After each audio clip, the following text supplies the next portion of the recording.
Hello everyone, welcome back to my channel M achiever. उम्मीद करते हैं आप सभी अच्छे से होंगे और अपने एग्जाम की प्रिपरेशन कर रहे होंगे। जैसा कि आप सभी जानते हैं कि हम एनसीईआरटी की सीरीज में करवा रही हूँ। मैंने आपको एनसीईआरटी में मल्हार भी 6 to 8 मल्हार भी करवा दी और 6 to 8 मैंने बसंत भी करवा दी, 9 की सिटीज करवा दी और 10 की मैं एनसीईआरटी करवा रही हूँ। अब इसका चैप्टर हम 11 कर रहे हैं क्योंकि गद्य पार्ट है, उसकी एक ही वीडियो लेके आएंगे। एक वीडियो में ही हम सभी चैप्टर कर लेंगे, ठीक है। क्योंकि उसमें कविताएं हैं तो उसमें लेखक और उनकी कविताएं को एक वीडियो में कर लेंगे, क्योंकि गद्य पार्ट को थोड़ा डिटेल से करवाना पड़ेगा क्योंकि यहाँ 9 और 10 की जो एनसीईआरटी बुक्स है वहां से क्वेश्चन अच्छे लेवल के पूछे जाते हैं और इनकी रचनाओं से भी अच्छे लेवल के क्वेश्चन पूछे जाते हैं। अब ज़्यादा टाइम न लगाते हुए सीधे टॉपिक के ऊपर आते हैं। आज का हमारा टॉपिक है, जो लेखक है वो राम वृक्ष बेनीपुरी है और जो इनकी रचना है उसका नाम है बाल गोविंद भगत, ठीक है। तो सबसे पहले करते हैं हम लेखक के बारे में, क्योंकि लेखक है जो उनसी जो एग्जाम है उसके अंदर इनकी रचनाओं से क्वेश्चन पूछे जाते हैं, ठीक है। तो सबसे पहले हम राम वृक्ष बेनीपुरी के बारे में पढ़ते हैं। जो ये पार्ट है यहाँ से क्वेश्चन हमेशा कम आते हैं, थोड़ा स्पीड में करवाऊंगी इस पार्ट को क्योंकि रचनाओं से क्वेश्चन पूछे जाते हैं। राम वृक्ष बेनीपुरी का जन्म बिहार के मुजफ्फरनगर जिले में 1899 में हुआ था। इनके माता पिता का निधन बचपन में ही हो गया था। तो आरंभिक शिक्षा ने अभावों और कठिनाइयों और संघर्षों में बीती 10वीं तक की शिक्षा प्राप्त करने के बाद 1920 में राष्ट्रीय स्वाधीनता आंदोलन में सक्रिय रूप से जुड़ गए। कई बार जेल भी गए और उनका देहांत कब हुआ? 1968 में इनका देहांत हो गया, ठीक है। उसके बाद 15 वर्ष की अवस्था में बेनीपुरी जी रचनाएं पत्र पत्रिकाओं में छपने लगी थी। वे बेहद प्रतिभाशाली पत्रकार थे। उन्होंने अनेक दैनिक, साप्ताहिक और मासिक पत्र पत्रिकाओं का संकलन किया। इनकी पत्रिकाओं को आपको जरूर याद रखना चाहिए क्योंकि आगे चाहे चंडीगढ़ का एग्जाम आ रहा है, टीजीटी और पीजीटी, तो वहां पर पत्र पत्रिकाओं से क्वेश्चन आते हैं। DSSS में भी पत्र पत्रिकाओं से क्वेश्चन आते हैं। केवीएस एनवीएस सब में पत्र पत्रिकाओं से क्वेश्चन आते हैं। तो इसलिए आपको यहाँ से आप इनको अच्छे से कर लेंगे। तरुण भारत, किसान मित्र, बालक, युवक, योगी, जनता, जनवाणी, नई धारा, ये सभी क्या है इसकी महत्वपूर्ण पत्रिकाएं हैं। अब हम कर लेते हैं इनकी रचनाएं जो मोस्ट इंपोर्टेंट है, ठीक है। इनकी जो पूरी रचनाएं हैं बेनीपुरी रचनावली के 8 खंडों में प्रकाशित है, ठीक है। जो पूरा इनका साहित्य है किस नाम से है? बेनीपुरी रचनावली से 8 खंडों में प्रकाशित हुआ है, ठीक है। अब हम चलते हैं इनके महत्वपूर्ण उपन्यास। जो राम वृक्ष बेनीपुरी का उपन्यास है पतितों के देश में बहुत ज्यादा पूछे जाने वाला उपन्यास है, इंपॉर्टेंट है। जितनी भी रचनाएं हैं सभी आपको याद होनी चाहिए। 2-3 सभी ही क्या है? मोस्ट इंपोर्टेंट है। पतितों के देश में मोस्ट इंपोर्टेंट है। क्या है ये? उपन्यास है। चिता के फूल क्या है? इनकी कहानी है। और अम्बपाली क्या है? इनका नाटक है। और माटी की मूर्तें बहुत ज्यादा पूछे जाने वाला रेखा चित्र है राम वृक्ष बेनीपुरी का। यहाँ पर मैं स्टार लगाती हूँ और स्टार में उसी क्वेश्चन के पास लगाती हूँ, या तो मुझे कुछ एग्जाम में मैंने एक्सपीरियंस किया होता है उस क्वेश्चन को, या फिर प्रीवियस ईयर में बार बार पूछा जाता है। तो इसके पहले तो आपकी गद्य की विधा भी पता होना चाहिए, रेखा चित्र और माटी की मूर्तें। और मैंने एक आपको रचना करवाई है माटी की बारात, ठीक है। और मैं जिसने भी वो क्लास देखी होगी आधुनिक काल की, तो मैंने उसमें करवाया था प्रगतिवाद के कवि हैं तो उनकी रचना है माटी की बारात, ठीक है। तो माटी की बारात, मुझे इसका लेखक का नाम लिखकर बताना। तो इसकी दूसरी रचना है इसके जो यात्रा वृत्तांत है पैरों में पंख बांधकर उड़ते चलो उड़ते चलो। एक है पैरों में पंख बांधकर, एक है उड़ते चलो। ये 2 इसके बहुत ही महत्वपूर्ण क्या है? रेखा चित्र हैं, ठीक है। जब हम रेखा चित्र करेंगे तो आपको याद करवा दूंगी। पैरों में पंख बांधकर उड़ते चलो 2 यात्रा वृत्तांत है। जंजीरें और दीवारें, इनका क्या है? संस्मरण है। और ये आपको 100% याद होनी चाहिए। ये नहीं है कि मैं आपको करवा के चली गई, उसका कोई फायदा नहीं है। उससे अच्छा तो आप देख के अपना टाइम वेस्ट मत करो। इनकी रचनाएं आपको याद होनी चाहिए, ठीक है। आज HTET के लिए ना सही अदर एग्जाम में आपके जरूर काम आएगी। ये मत सोचना कि हमने एनसीईआरटी सिर्फ HTET के लिए पढ़नी है। HTET के अंदर जो आपका इनका चैप्टर है वो HTET के लिए है, बस जो इनकी रचनाएं हैं वो तो आपकी लाइफ टाइम के लिए है, ठीक है। जब मैंने इनकी रचनाएं की थी और जब मैं बाद के एग्जाम दिए थे वहां पर भी मुझे ये रचनाएं मिली थी, जैसे माटी की मूर्तें, पैरों में पंख बांधकर, ठीक है। ये तो यात्रा वृत्तांत है, ये हमेशा एग्जाम में आपको आगे मिलेंगे, ठीक है। उम्मीद करती हूँ आपको ये अच्छे से याद हो गए होंगे। तो उसके बाद आज का जो हमारा विषय है, चैप्टर है, वो है बाल गोविंद भगत। और ये क्या है? रेखा चित्र है। हर बार मैं आपको बताती हूँ कि गद्य की विधा आपने जरूर याद रखनी है। तो गद्य की विधा में रेखा चित्र है, ठीक है। यदि आपसे पूछ लिया जाए बाल गोविंद भगत तो क्या है? संस्मरण है, नाटक का। गद्य की विधा में क्या है? तो ये एक रेखा चित्र है। और रेखा चित्र क्या होता है, संस्मरण क्या होता है, आपको ये भी पता होना चाहिए। जब आगे की क्लासेज हम लिटरेचर की करेंगे वहां पर मैं आपको अच्छे से बता दूंगी, यहाँ पर टाइम लग जाएगा, ठीक है।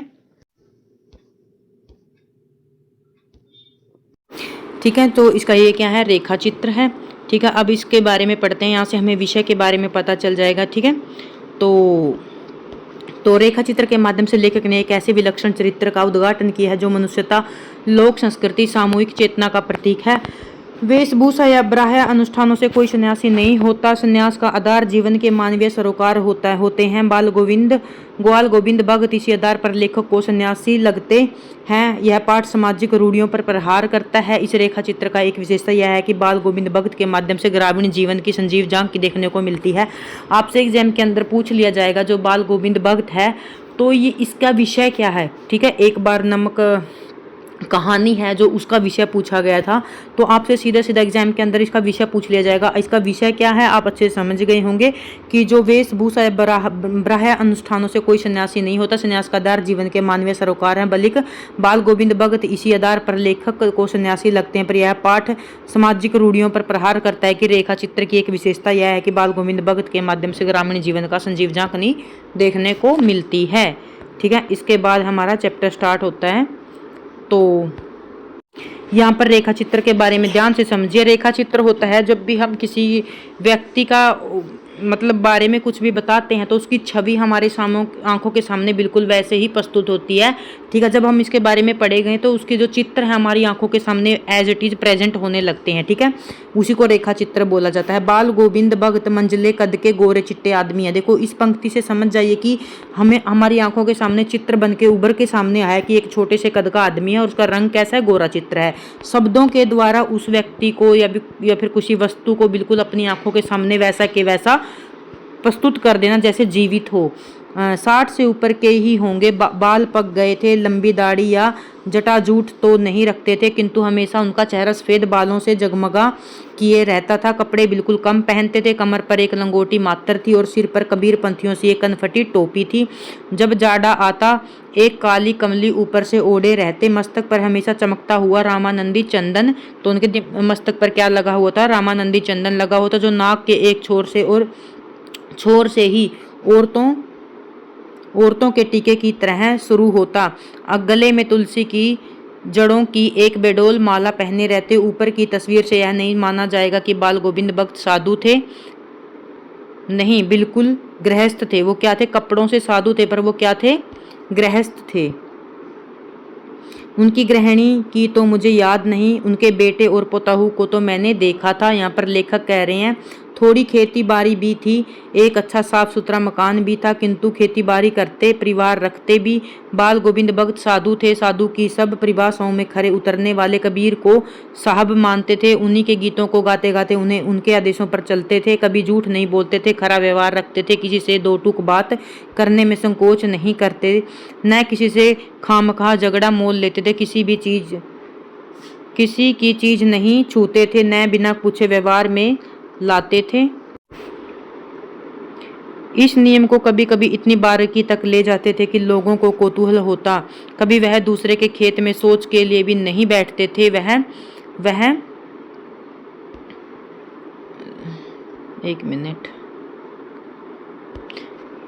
कभी दूसरे खेत में सोच के लिए नहीं बैठते थे। वह गृहस्थ थे, लेकिन उनकी सब चीज साहब की थी।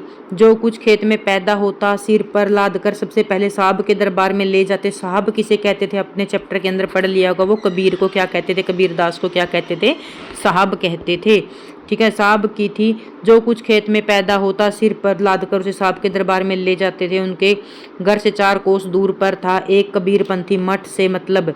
वह दरबार में बेंट के रूप में लिया जाकर प्रसाद के रूप में जो उन्हें मिलता उसे घर लाते और उसे गुजर चलाते। इन सब के ऊपर मैं तो मुग्ध था और उनके मधुर गान पर जो सर्वदा ही सुनने को मिलता था। कबीर के वे सीधे साधे पद जो उनके कंठ से निकलकर संजीव हो उठते थे, वो कबीर के क्या करते थे, पद गाते थे। आषाढ़ की रिमझिम है, समूचा गांव खेतों में उतर पड़ा। कहीं हल चल रहे हैं, कहीं रोपनी हो रही है। दान का पानी भरे खेतों में बच्चे उछल रहे हैं। औरतें कलेवा लेकर मेड़ पर बैठी हैं। आसमान बादल से गिरा है, धूप का नाम नहीं है, ठंडी पुरवाई चल रही है। ऐसे समय में आपके कानों में एक स्वर तरंग झंकार सी उठ रही है। यह क्या है, यह कौन है, यह पूछना न पड़ेगा। बाल गोविंद भगत समूचा शरीर कीचड़ में लिथड़े अपने खेत में रोपनी कर रहे थे, मतलब धान लगा रहे थे। उनकी उंगली एक एक धान के पौधे की पंक्ति खेत में बिठा रही थी। उनके कंठ एक एक शब्द का संगीत के जीने पर चढ़ाकर कुछ ऊपर स्वर्ग की ओर भेज रहा था और कुछ पृथ्वी को मिट्टी पर खड़े लोगों के कानों की ओर। तो यहाँ पर क्या है, वो फसल लगाते लगाते क्या कर रहे हैं, कबीर के पद गा रहे हैं। बच्चे खेलते हुए झूम उठे, मेड़ पर खड़ी औरतों के होठ कांप उठे, वे गुनगुनाने लगी, हलवाहों के पैरों से ताल उठने लगे, रोपनी करने वालों की उंगलियों में एक अजीब क्रम में चलने लगी। बाल गोविंद भक्त का यह संगीत है या जादू है? जब वो रोपनी करते हैं तो उसके बारे में यहाँ पर वर्णन किया गया है। बादों की वह अंधेरी रतिया, अब बादों महीने के बारे में बताया गया। वह अंधेरी रतिया अभी थोड़ी देर पहले ही मूसलाधार वर्षा खत्म हुई थी। बादलों की गर्ज, बिजली की तड़प में आपने कुछ नहीं सुना हो, किंतु अब झिल्ली की झंकार और दादुरों की टर्टर बाल गोविंद भक्त के संगीत को कोतवाल में डुबो नहीं सकती। ठीक है, तो दादुरों होता है मेंढक की टर्टर, दादुरु बोलते हैं मेंढक को। उनकी खिचड़ी डिमक डिमक बज रही थी। ठीक है, और वो गा रहे थे, गोदी में पियावा चमक उठे सखियां चिहू उठे ना। हाँ, पिया तो गोद में ही है, किंतु वह जो समझती है, ठीक है, वह समझती है, वह अकेली है, चमक उठती है, चिहुक उठी है। और भरे बादलों वाले बादों की आधी रात में उसका यह गान अंधेरे में अकस्मात कौंध उठने वाली बिजली की तरह किसी ने चौंका देता। अरे अब सारा संसार निस्तब्ध में सोया है, बाल गोविंद भक्त संगीत जगा रहा है। तेरी गठरी में लागा चोर मुसाफिर जागा जरा। ठीक है, वो यहाँ पर क्या करें, वो रात को अपना संगीत गा रहे हैं।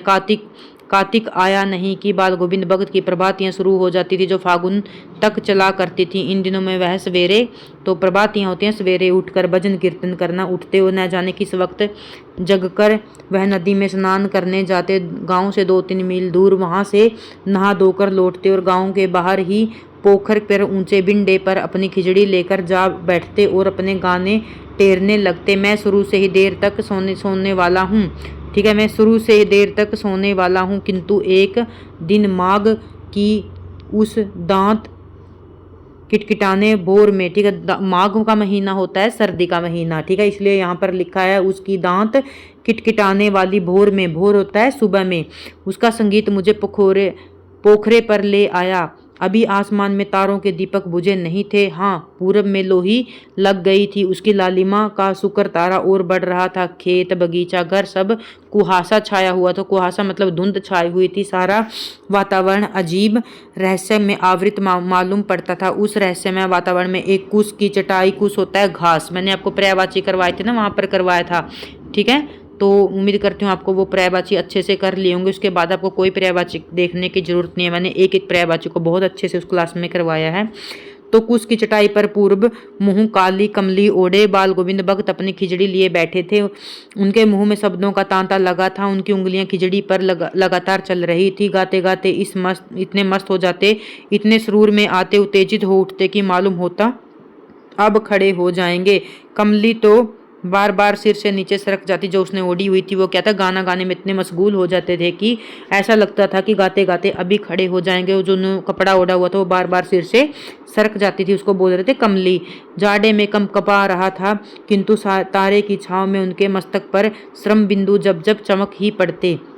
गर्मियों में उनकी सांझा कितनी उमस भरी शाम को न शीतल करती। अपने घर के आंगन में आसन जमा बैठते। गांव में उनके कुछ प्रेमी भी जुट जाते। खिंजड़ियां और करतालों की भरमार हो जाती। एक पद बाल गोविंद कह जाते।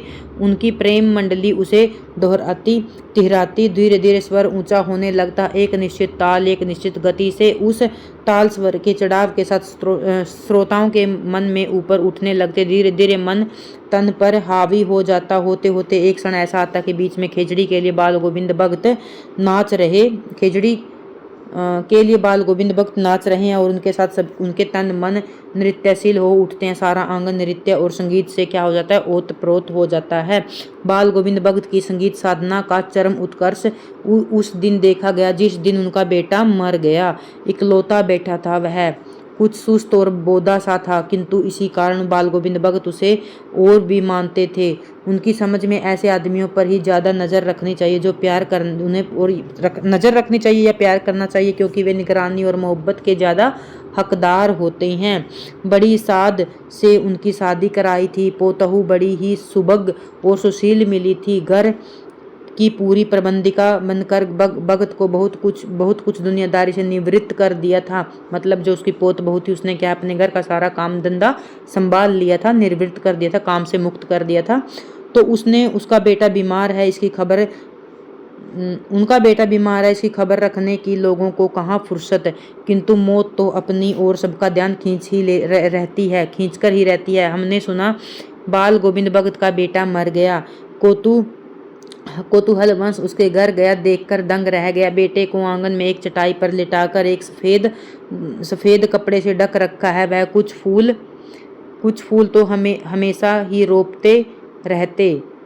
उन फूलों में से कुछ तोड़कर उस पर बिखरा दिए, फूल और तुलसी दल भी।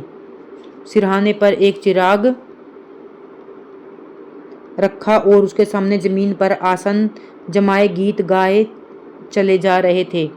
तो यहाँ पर देखो, रेखा चित्र का अर्थ यही होता है, जो यहाँ पर शब्द कहे जा रहे हैं हमारी आंखों के सामने वैसे ही चित्र बन रहे हैं कि जैसे उसका बेटा है, वो चटाई पर लेटा हुआ है, उसके ऊपर सफ़ेद कपड़ा है, फूल है।